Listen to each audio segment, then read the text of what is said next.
Un soir, Johnny rentra chez lui hyper fatigué. Le premier truc qu'il pense faire, c'est de se doucher. Il se déshabilla alors et commença sa douche. Il finissa sa douche et voulut prendre son linge, mais il n'est plus là. Pourtant, avant la douche, il l'avait bien posé sur la poignée de la porte. Johnny, sans se poser de questions, alla chercher un autre. Il finissa par se sécher et s'habiller. Il avait très faim. Il décida alors d'ouvrir le frigo.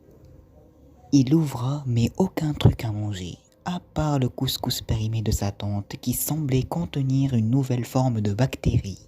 Son ventre fait de plus en plus de bruit. Il saisissa alors son téléphone et commanda une pizza bien chaude.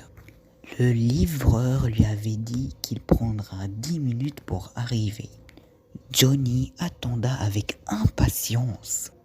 Et soudain, ça sonne. Il alla vite vers la porte et ouvra, et voya une boîte en carton fermée par terre. Il la saisit et ferma la porte. Effrayé par cette boîte, il alla récupérer un couteau dans la cuisine avant de l'ouvrir. Il choisissa un couteau triangulaire basé sur une base de 5 cm et sur un angle non convexe de 45,5 périodiques centimètres.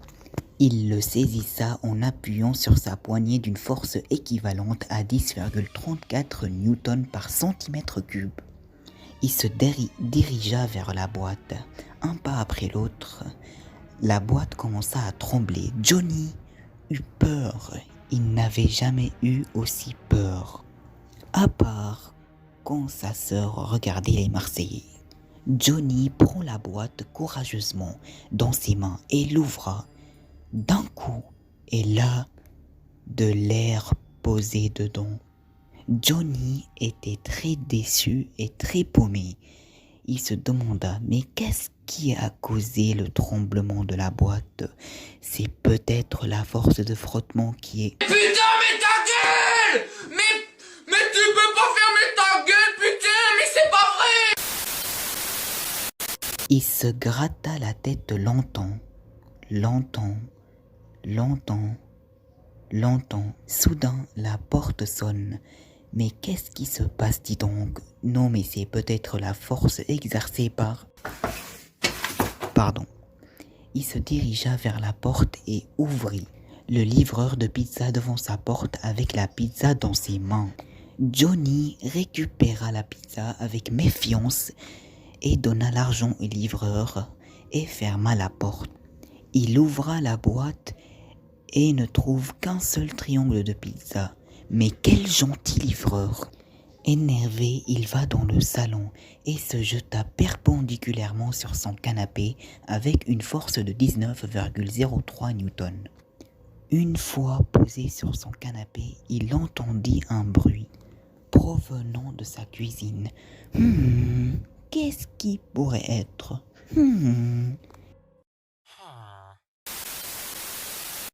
Il se leva en appliquant une force de « J'arrête, c'est bon, je suis désolé ». Il se dirigea vers la cuisine et d'un coup sec et puissant, il ouvra la porte et... Salut chef, j'espère que vous allez bien, c'est Thierry.